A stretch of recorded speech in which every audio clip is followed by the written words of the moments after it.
Hi everyone. Welcome back to Mark Larson of Lee and Associates Real Estate Insights Weekly. At Lee and Associates, we're continuing to see strong transaction activity throughout the commercial real estate markets. Today, I want to talk about Taco Bell, and more specifically, the number of sales in the last 30 days. The report details several recent retail transactions across different U.S. markets, primarily involving single-tenant quick-service restaurant properties such as Taco Bell. These assets are typically freestanding buildings located on high-visibility corridors and are structured as investment properties.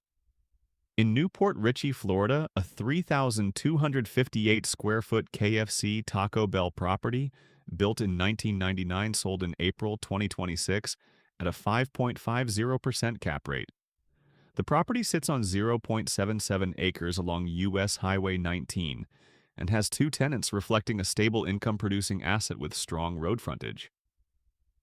In Tampa, Florida, a newer 2,290 square foot single-tenant retail property built in 2015 sold for approximately $2.78 million, or $1,212 per square foot, at a 5.80% cap rate.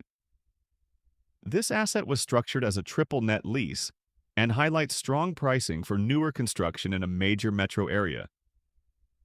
In Houston, Texas, a smaller 1,697 square foot property built in 1994 traded in April 2026, though pricing was not disclosed. The site sits on 0.38 acres with significant frontage, suggesting value driven by location rather than building size.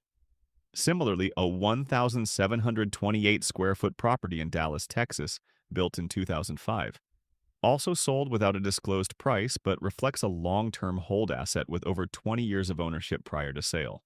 In East Amherst, New York, a newly constructed 2,250 square foot Taco Bell sold for $2.26 million at a 5.75% cap rate.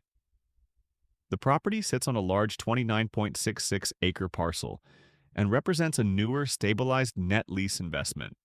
Finally, in Marysville, Ohio, a 3,628 square foot retail property built in 2023 sold for $588,640 or $162 per square foot, illustrating significantly lower pricing in smaller markets. Overall, these transactions show continued demand for net lease retail, with pricing and cap rates varying based on location, asset quality, and tenant structure. So, if you would like the printed report or free valuation of your property, give me a call at 949-338-6895 or email me at mark.larson@lee-associates.com